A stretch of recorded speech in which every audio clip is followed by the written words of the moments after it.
പശ്ചിമേഷ്യയിൽ വീണ്ടും സംഘർഷം രൂക്ഷം. ആയത്തുള്ള ഖമനയുടെ സംസ്കാരം അനിശ്ചിതത്വത്തിൽ. ജൂലൈ 9 നടക്കേണ്ട സംസ്കാര ചടങ്ങ് മാറ്റിവെക്കാൻ സാധ്യത. ലബനനിൽ ആക്രമണം കടുപ്പിച്ച് ഇസ്രയേൽ.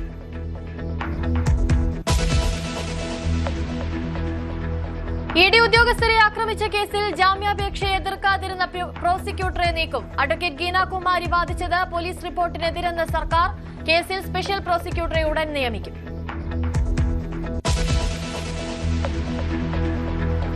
മദ്യനയത്തിൽ മുഖ്യമന്ത്രി മുന്നോട്ട്. VM സുധീരന്റെ അടക്കം എതിർപ്പുകൾ തള്ളി സതീശൻ. വീര്യം കുറഞ്ഞ മദ്യത്തിനുള്ള നികുതി നിർദ്ദേശം ധനബില്ലിൽ.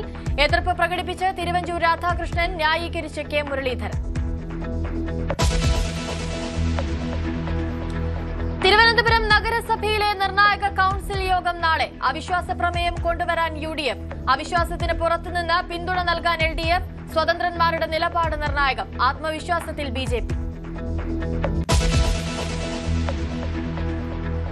FCRAയ്ക്കെതിരെ കത്തോലിക്ക സഭയുടെ രാജ്യവ്യാപക പ്രതിഷേധം. പള്ളികളിൽ പ്രാർത്ഥനാ യോഗം. ബില്ലിനെതിരെ കോടതിയെ സമീപിക്കാൻ ക്രൈസ്തവ സംഘടനകൾ.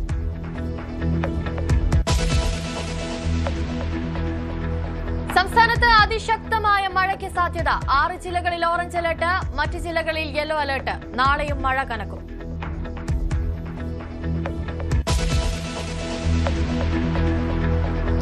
കാലം മാറുമ്പോഴും വിശ്വാസങ്ങൾ മാറില്ലെന്ന് ലോകത്തെ ഓർമ്മിപ്പിച്ച അനന്ത് അംബാനി തന്റെ സവിശേഷതയായ നീണ്ട മുടി തിരുപ്പതി ബാലാജിക്ക് സമർപ്പിച്ചു.